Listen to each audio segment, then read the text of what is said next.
lámina, me corrijo, no es entre piernas, es entre muslos, ¿no es así?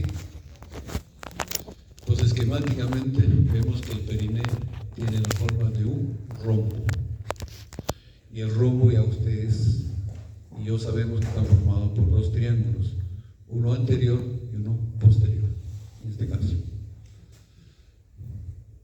Estos son los vértices de este rombo. El vértice anterior coincide con el borde inferior de la sínfisis del pubis, ¿no? Aquí está. El vértice posterior coincide con el vértice del coxis. Aquí está. Y los vértices laterales coinciden con las tuberosidades isquiáticas, con los isquiones, simplemente. De tal manera entonces de que así se forman las paredes del periné. Ahora, tiene dos ejes, como todo rombo. Un eje anteroposterior, que es el más grande, y un eje menor, que es el eje biisquiático. Se forma así entonces un periné anterior, llamado también periné bulbo-uretral, y un periné posterior, llamado también periné ano-rectal, porque allí vamos a encontrar el ano y el recto.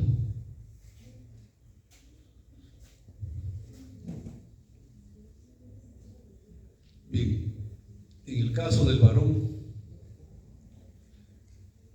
en primer lugar vamos a revisar el periné posterior, porque es el más simple. Y acá podemos observar en la lámina un corte hecho en el periné posterior. O sea, acá, en este triángulo. ¿Qué vamos a observar allí?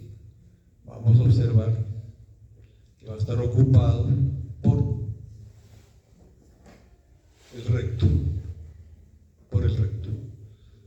y observamos en esta lámina que el recto tiene dos componentes. Uno, el componente pelviano, que corresponde a la pelvis, y un componente que corresponde al periné. El periné también es llamado el suelo de la pelvis. Esto es el suelo de la pelvis. Entonces, el recto en conjunto mide de 12 a 14 centímetros.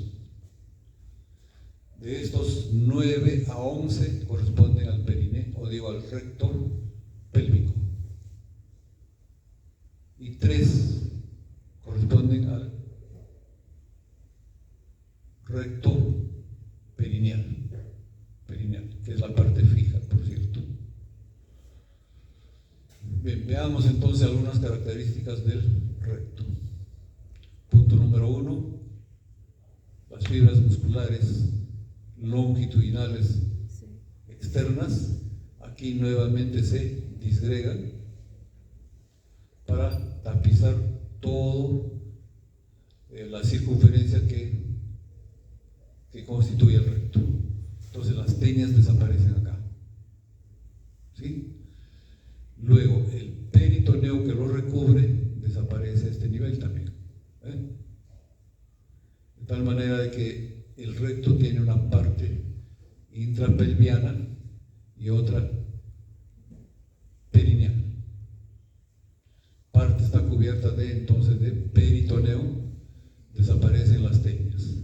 Esos cambios ocurren entonces y determinan dónde empieza el recto. El recto empieza a nivel de S2. Vean ustedes que aquí el peritoneo va a formar un fondo de saco. Este fondo de saco es el fondo de saco recto vesical, en el caso del varón. En el caso de la mujer va a ser el fondo de saco de Douglas, recto uterino, porque aquí vamos a encontrar interpuesto el útero. Muy bien. recto es cilíndrico, cuando está vacío mide aproximadamente 3 centímetros de diámetro, a diferencia de que cuando está repleto mide aproximadamente 8 centímetros de diámetro. El recto es más o menos uniforme al inicio, luego se dilata para formar lo que se llama la ampolla rectal, que es la que estamos observando acá. Esta ampolla rectal debe llenarse para que se haga evidente el reflejo de la defecación. ¿Cómo se llena esta ampolla rectal? Por la presencia de fibra en las heces. Si no hay fibra, esta ampolla no se dilata, no se llena. Por lo tanto, no aparece el estímulo de la defecación. Eso también es un factor para el estreñimiento. Un factor para el estreñimiento. Por eso es que comemos fibra, para repletar entonces esta ampolla. Internamente o externamente, en primer lugar, observamos, miren ustedes acá, una especie de surcos que son incompletos. Más o menos la mitad o 2/3 de la circunferencia presentan estos surcos, que internamente están formando estas válvulas. Se denominan válvulas de Houston. Son tres. 2 en el lado izquierdo, 1 en el lado derecho. Estas son las válvulas de Houston entonces. Bueno, como ustedes observan en la lámina, el recto termina en el orificio denominado ano. Y observen ustedes acá en la parte perineal del recto, vamos a encontrar estas pequeñas valvulitas. Se llaman válvulas de Morgagni, que están formando estas columnas, que son las columnas de Morgagni. Y el recto está fijado por estos músculos, que son parte del piso de la pelvis, que ya ustedes han visto en clases anteriores, que es el músculo, ¿cómo se llama? Acuérdense, elevador del ano. Entonces esos músculos están fijando al recto. Y de otro lado, acá, el recto es parte del tubo digestivo. Por lo tanto, tiene capa muscular. Y aquí está. Y la distribución es siempre la misma: circular interna y longitudinal externa. ¿No? Cile. Acuérdense siempre esa palabra. Las fibras circulares, que son fibras musculares lisas, vean ustedes, se engruesa al final del recto, se engruesa para formar el esfínter liso del ano. Este viene a ser el esfínter liso del ano, el engrosamiento de las fibras circulares del tubo digestivo. De igual manera, los elevadores del ano también se engruesan al ir a abocar al ano. ¿Están observando ustedes acá? Esto es fibra muscular estriada, o sea, obedece a nuestra voluntad. Estas forman el esfínter estriado del ano. Quiere decir entonces que el ano tiene 2 esfínteres: uno liso, que no obedece a nuestra voluntad, que se puede abrir en cualquier momento, y este es el esfínter estriado, que sí nosotros podemos controlarlo, y lo controlamos hasta cierto punto. Hay puntos en los cuales ya es incontrolable simple y llanamente el esfínter liso rebasa la capacidad del otro y se viene lo que debe venirse.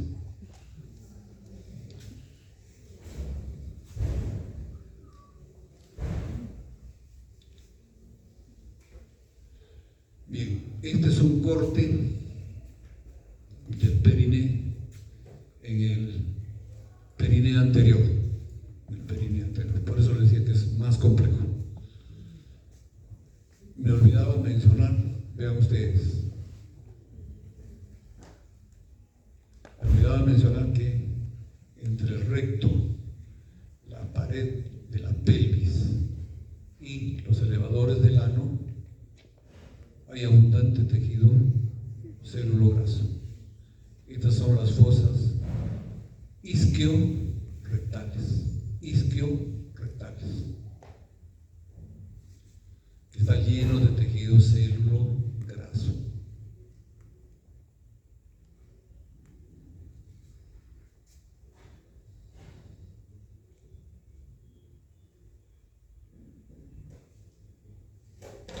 Este corte es en el periné anterior. Entonces, aquí vamos a ver detalles del periné anterior en el sexo masculino. Si nosotros hacemos el corte a nivel del periné anterior, en primer lugar tenemos la piel, el celular subcutáneo, luego tenemos la aponeurosis perineal superficial. Ustedes van a poder observar este detalle en sus atlas, la aponeurosis perineal superficial. Y luego vamos a tener la aponeurosis perineal media, que es esta, que tiene dos capas. Bien, entre la aponeurosis perineal superficial, capa superficial, y la aponeurosis perineal superficial, se encuentra un espacio, este espacio, que se llama la celda peniana. Allí vamos a encontrar las raíces del pene, Estamos hablando del sexo masculino. Vean ustedes, acá están las raíces del pene. Lateralmente tenemos las raíces de los cuerpos cavernosos. Y medialmente vamos a tener la raíz del cuerpo esponjoso. ¿Qué más vamos a encontrar acá? Vamos a encontrar músculo. Este músculo que rodea el cuerpo cavernoso se llama músculo isquiocavernoso. Acá también isquiocavernoso. El músculo que envuelve al cuerpo esponjoso se llama bulbo cavernoso.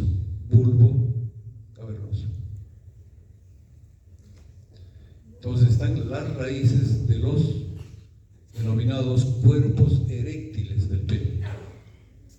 Ahora vean ustedes acá, en el cuerpo esponjoso, en el medio hay una cavidad.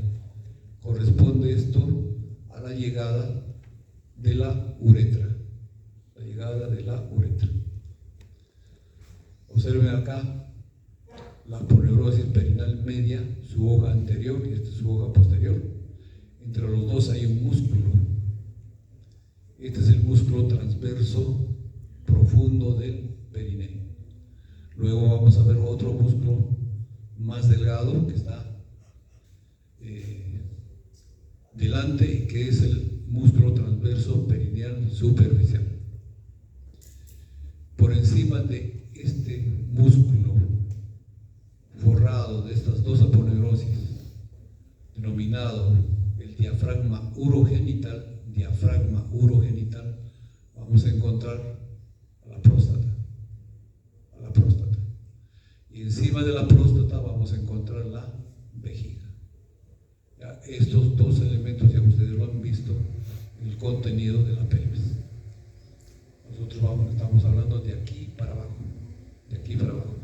Pero aquí hay que demarcar de que la uretra prostática atraviesa entonces el diafragma urogenital para introducirse en el cuerpo esponjoso, que en esta parte es bastante dilatada y se llama bulbo.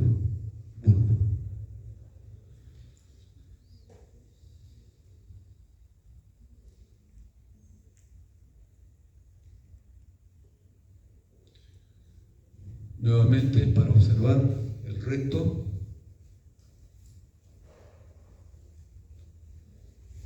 aquí hemos abierto el tubo rectal para observar las válvulas de Houston o válvulas rectales. Dos al lado izquierdo hemos dicho y uno al lado derecho. Esto viene a ser la ampolla del recto. Aquí están las válvulas de Morgagni juntamente con las columnas correspondientes. Y fíjense acá en este detalle. Detrás de las válvulas hay una especie de cavidad que son las criptas. Las criptas. ¿Qué ocurre entonces? Cuando una persona sufre de estreñimiento, tranquilamente parte de las heces pueden quedarse en las criptas. Y esto, como es un elemento biológico, crea un proceso infeccioso, que en primer lugar va a dar lugar a una criptitis, un proceso inflamatorio acá. Dicho sea de paso, acá tenemos abundantes glándulas anales, que son parte de la mucosa, del recto y del ano. Entonces esas glándulas se inflaman, esas glándulas segregan un líquido que tiene un olor sugeriente. Entonces los pacientes con criptitis aumenta esa secreción y lógicamente eso los incomoda. Y ahora, si eso no es tratado adecuadamente, el proceso inflamatorio sigue y se va a infectar. Recuerden que las heces es el elemento más cochino que tenemos en nuestro organismo. Tiene abundante flora bacteriana. Entonces se infecta, y al infectarse produce un proceso inflamatorio acá. Ese proceso inflamatorio va a ir avanzando progresivamente para horadar los músculos y formar lo que se llama una fístula. Esa fístula finalmente va a ir a desembocar acá, a la fosa isquio-rectal. El tejido adiposo es un tejido malo, ya lo saben ustedes por histología. Entonces esa fístula llega allí, lo llena de pus y el paciente viene con intenso dolor al hospital. Duele bastante eso. ¿Qué hay que hacer? Hay que simple y llanamente drenarlo, hay que hacerle un corte a este nivel para que drene toda la secreción purulenta que se ha ido acumulando acá. Producto entonces de una criptitis no curada. Así se originan entonces las fístulas perianales.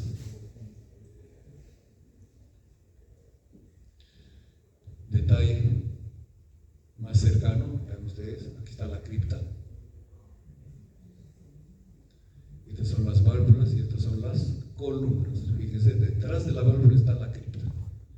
Y por aquí va ahora dando el tejido sano y llega acá a la fosa isquiorectal, ¿no? Lleno de tejido adiposo. Aquí en este detalle podemos observar el engrosamiento de la capa circular del músculo liso que forma el tubo digestivo para formar el esfínter liso. Aquí está el elevador del ano que también se engruesa para formar el esfínter estriado del ano. Acá observen ustedes que tenemos abundantes venas, son parte del plexo hemorroidal. La dilatación de estas venas son las que producen los hemorroides. Son los primos hermanos de las varices. Las varices son dilataciones venosas. Aquí estamos hablando también de dilataciones venosas, pero en el ano.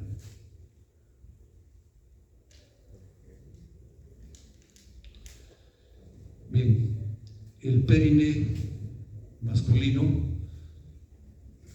tiene además otras formaciones que hay que revisarlas. Esas son las denominadas dependencias. De esas estamos hablando en primer lugar entonces del pene y de la bolsa escrotal. Esas son las dependencias del periné masculino. Aquí está la vejiga, aquí está la próstata, aquí está el diafragma urogenital, donde vamos a encontrar estas glándulas, que son las glándulas de Cooper, glándulas de Cooper. Debajo de esas glándulas, miren ustedes, están llegando los cuerpos cavernosos y se está iniciando el cuerpo esponjoso. El cuerpo esponjoso. Aquí lo podemos ver en conjunto. Aquí están las glándulas de Cooper que van a drenar luego la uretra. Ahí está el drenaje.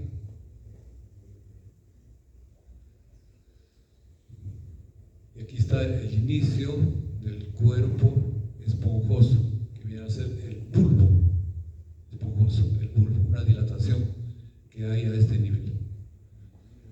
Luego vienen acá los cuerpos cavernosos. Vean ustedes el cuerpo esponjoso, recorre todo el pene y al final se dilata, formando la cabeza del glande o el glande a secas. Acá tenemos entonces, acá podemos visualizar en primer lugar la uretra prostática, la uretra membranosa, que es este pequeño segmento que tiene 1 centímetro nada más, que es la más débil, por cierto, y luego viene la uretra peniana o esponjosa. Fíjense ustedes, la uretra membranosa, que es esta, está debajo del borde inferior de la sífilis del pubis, de tal manera que si una persona se cae montado sobre algo, va a golpear su uretra contra la superficie dura y se va a romper esto, la ruptura de la uretra membranosa, que no sucede fácilmente con esta otra, porque aquí tiene medios de protección, ¿no? Esta no tiene absolutamente nada. Observen ustedes allí.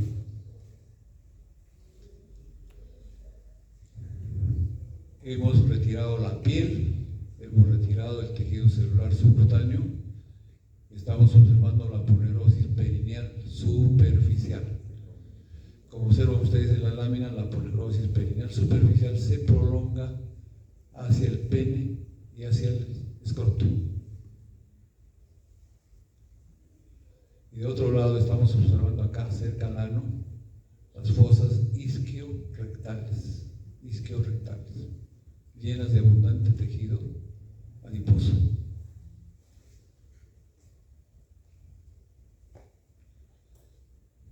Aquí hemos descubierto la ponerosis perineal superficial y hemos llegado a la ponerosis perineal media.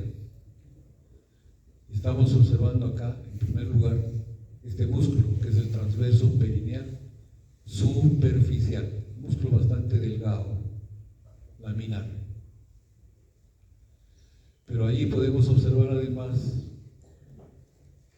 parte de los elementos que debemos mencionar en la celda peniana. La celda peniana, ¿no? Hemos dicho entonces que están las raíces de los cuerpos cavernosos, que están cubiertos por su músculo correspondiente. Luego está el inicio del cuerpo esponjoso, que es el bulbo esponjoso, que tiene esta dilatación, por eso se llama bulbo, también cubierto de su músculo correspondiente.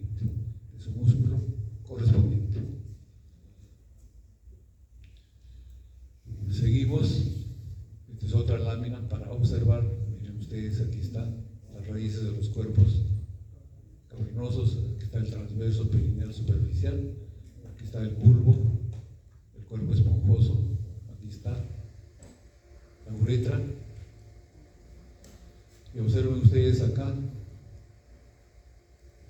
arteria, el nervio que está llegando. Toda esta región está irrigado e inervado por la arteria pudenda interna y el nervio pudendo interno, lógicamente con sus ramificaciones correspondientes.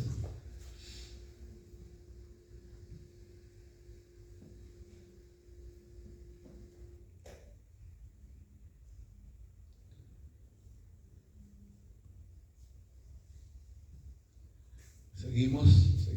Aquí hemos resecado toda la poneurosis perineal superficial para poder observar las raíces de los cuerpos cavernosos.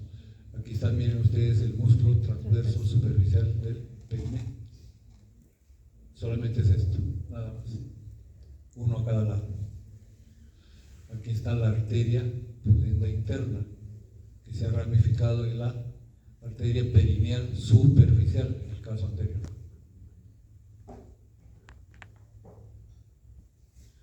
Vean ustedes aquí el cuerpo esponjoso bastante dilatado, por eso se llama bulbo, el cuerpo esponjoso.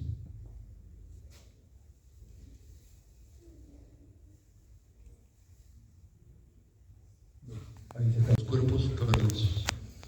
Hemos retirado el bulbo del cuerpo esponjoso.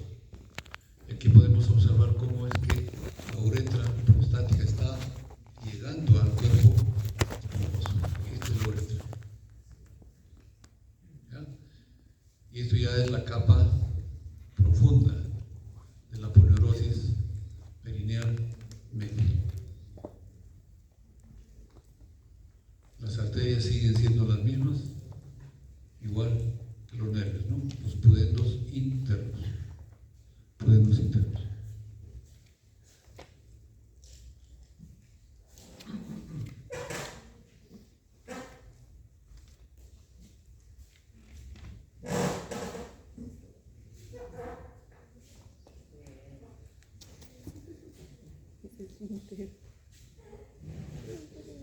Hemos resecado aún más todavía, estamos en otro plano, donde podemos observar, miren ustedes, aquí está la uretra, aquí está el músculo transverso profundo del perineo, llamado también músculo de Guthrie,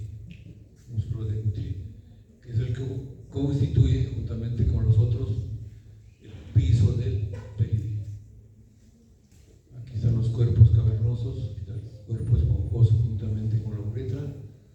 Aquí está la vena dorsal profunda del pene.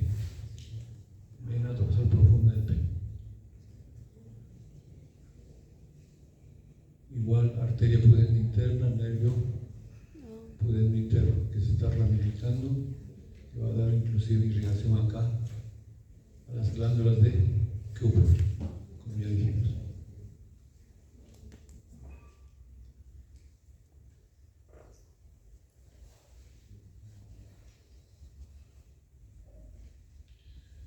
Bien, observen ustedes algunos detalles anatómicos de los genitales externos del varón. Acá tenemos esta dilatación que hemos dicho que corresponde al cuerpo esponjoso, que se denomina glande. Aquí termina la uretra, en el meato. Este es el meato uretral. El pene tiene sus cubiertas correspondientes. La primera cubierta es lógicamente la piel. La piel, al llegar al glande, se refleja y se va para adentro, convirtiéndose en mucosa. De tal manera entonces de que la parte final de la piel que recubre al pene, que se llama el prepucio, tiene un componente que es piel y otro componente que es mucosa. De la mucosa vamos a observar acá este detalle anatómico que se llama frenillo.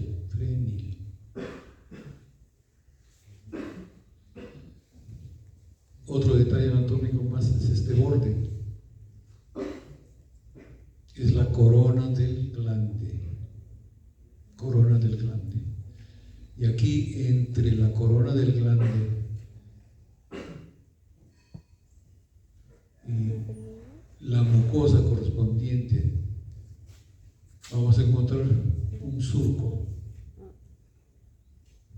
Este surco se llama el surco balano prepucial. Surco balano prepucial. ¿Por qué es importante esto? Porque las lesiones correspondientes a las enfermedades venéreas se ubican acá. Entonces, cuando yo quiero saber si un paciente tiene o no una enfermedad venérea, lo voy a revisar acá, porque aquí tiene que estar la lesión que estoy sospechando en relación a una enfermedad venérea, que es básicamente la sífilis. Ven ustedes acá, la piel. Entonces la piel, debajo de la piel está un músculo bien delgadito, laminar, que es el dartos, y debajo de ese dartos vamos a encontrar la aponeurosis, la prolongación de la aponeurosis perineal superficial, que tiene nombre propio, que se llama fascia de Buh. Fascia de Buh. Un corte transversal del pene para observar detalles anatómicos. Piel. Aquí está el dartos, ese músculo delgadito laminar. Debajo está el celular subcutáneo. Observen acá que en el celular subcutáneo está discurriendo una vena, la vena dorsal superficial del pene. Luego tenemos la aponeurosis perineal superficial, que aquí se llama fascia de Buh, que envuelve los cuerpos eréctiles del pene. ¿Sí? Dentro de eso encontramos entonces los cuerpos cavernosos. Y aquí, en la parte dorsal, vamos a encontrar la vena dorsal profunda del pene. Vena dorsal superficial, vena dorsal profunda, que está viajando acompañado de su arteria correspondiente, la arteria dorsal del pene, derecha e izquierda, que son ramas terminales de la arteria pudenda interna. El cuerpo cavernoso también tiene su arteria, aquí está. Es la arteria cavernosa, que también es una de las ramas terminales de la arteria pudenda interna. Y finalmente encontramos acá el cuerpo esponjoso, en cuyo medio está la uretra. Ahora, observen ustedes de que estos cuerpos cavernosos están rodeados de este tejido blanquecino acá. A ese tejido se le llama albuginia. La albuginia entonces está envolviendo los cuerpos cavernosos. Entonces, no confundir la fascia de Buh con la albuginia. Incluso la albuginia está formando acá una especie de tabique que va a dividir los dos cuerpos cavernosos.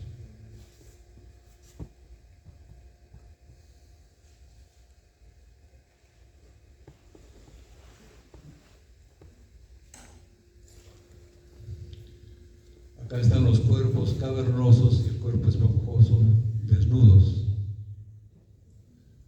Aquí están las raíces y aquí ya está el pene propiamente dicho. Estas son las raíces del pene.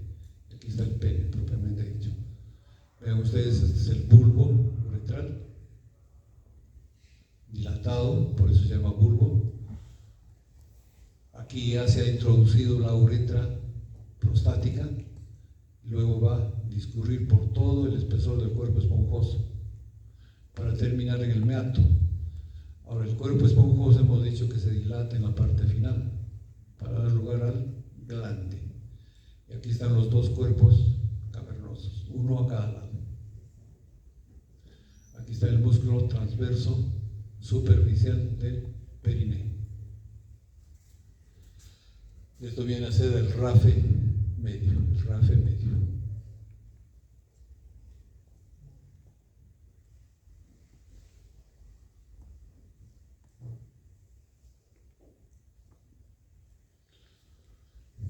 Un corte del pene para observar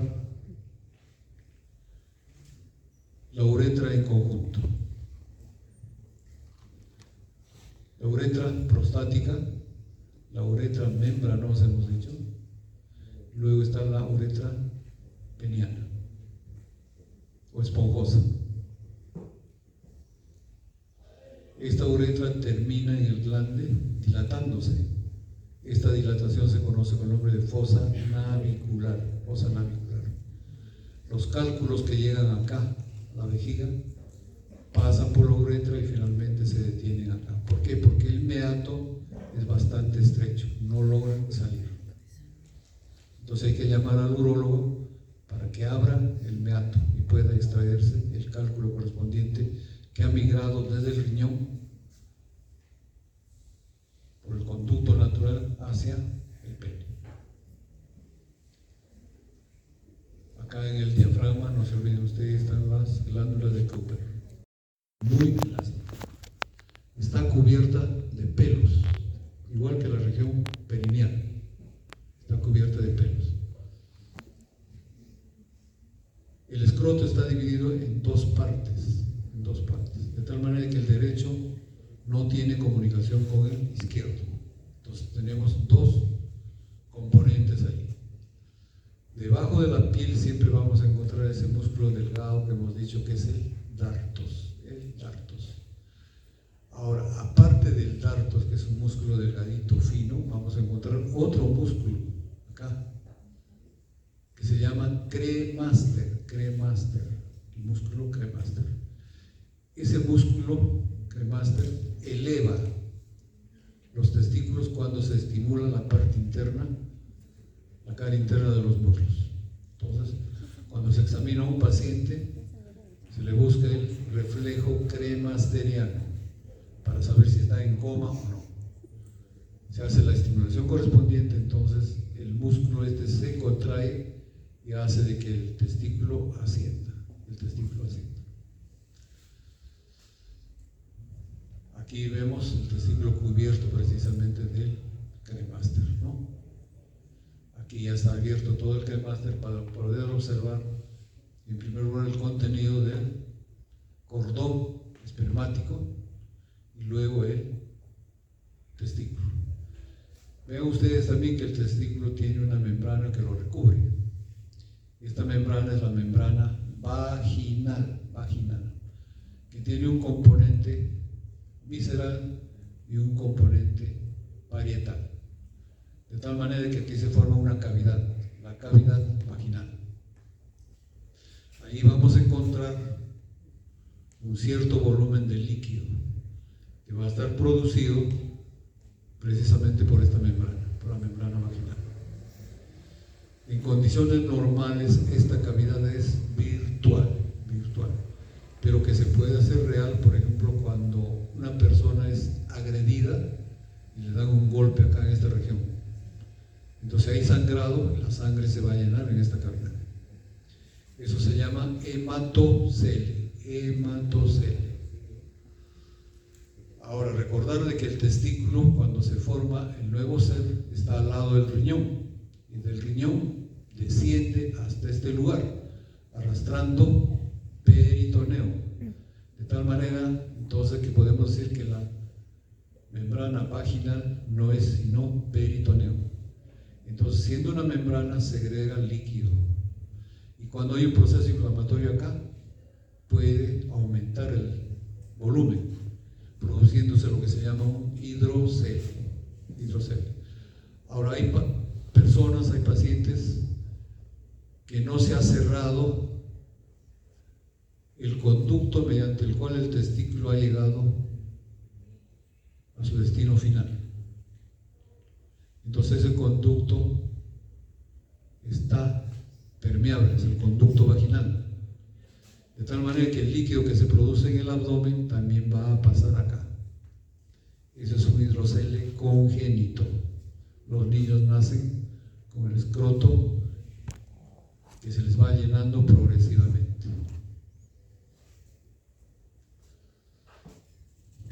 Muy bien. Dentro de la cavidad vaginal entonces vamos a tener el testículo, y sobre este testículo vamos a encontrar esta estructura, vean ustedes acá, que se llama el epidídimo. El epidídimo. Y esto es el cordón espermático, donde vamos a encontrar las tres arterias que en algún momento hemos mencionado, las venas correspondientes producto del drenaje de este órgano, y además filetes nerviosos que corresponden al plexo lumbar. Y lo que es el elemento principal, el conducto deferente, que nace en el testículo y se va hacia la próstata. Hasta ahí va a llegar el conducto deferente. Aquí podemos observar que las venas están formando un plexo. Es el plexo pampiniforme. Plexo pampiniforme. Cuando había el servicio militar obligatorio, antiguamente, los que tenían dinero se buscaban un certificado médico que decía que tenía el plexo pampiniforme dilatado, que se llama varicocele. Entonces, eso era impedimento para ingresar al ejército. Y así sacaban mucha gente a sus hijos del servicio militar obligatorio.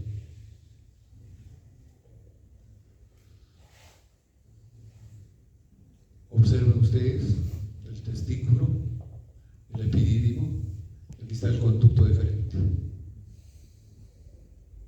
que están haciendo de la cola del epidídimo.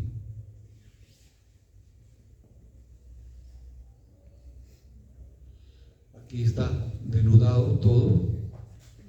Este es el testículo, este es el epidídimo, esta es la cabeza del epidídimo, el cuerpo del epidídimo, esto es la cola del epidídimo. La cola. De la cola está naciendo el conducto deferente. Aquí observamos un corte del testículo. Externamente está cubierto por la membrana vaginal. Internamente está cubierto por albuginia, igual que los cuerpos cavernosos. Albuginia. Esa albuginia está formando una especie de tabiques, donde se van a alojar los tubos seminíferos. Los tubos seminíferos que están acá, ¿ven? Aquí se producen los espermatozoides y también se producen hormonas, ¿no? Entonces los espermatozoides que se producen acá viajan hacia el epidídimo y por allí llegan al conducto deferente, y por el conducto deferente llegan hasta la próstata, donde al unirse con las vesículas seminales van a formar el conducto eyaculador, por donde va a emerger, por donde van a emerger los espermatozoides durante la eyaculación.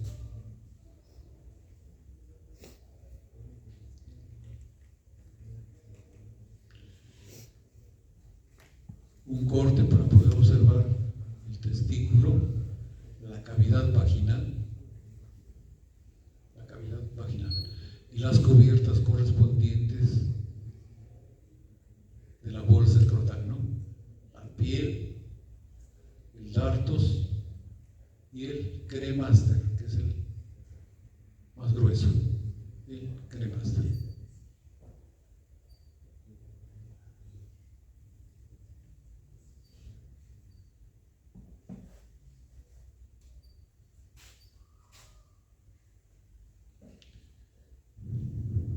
Esta lámina nos permite observar el drenaje venoso, que es diferente en el lado derecho que en el lado izquierdo. En el lado derecho, el drenaje venoso va directamente a la vena. ¿Cómo se llama esta vena? Cava inferior. completamente está lleno. En el lado izquierdo el drenaje va, fíjense, la vena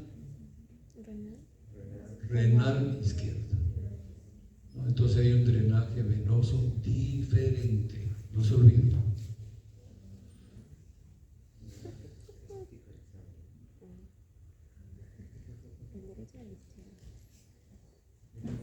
Bien, es el último, creo.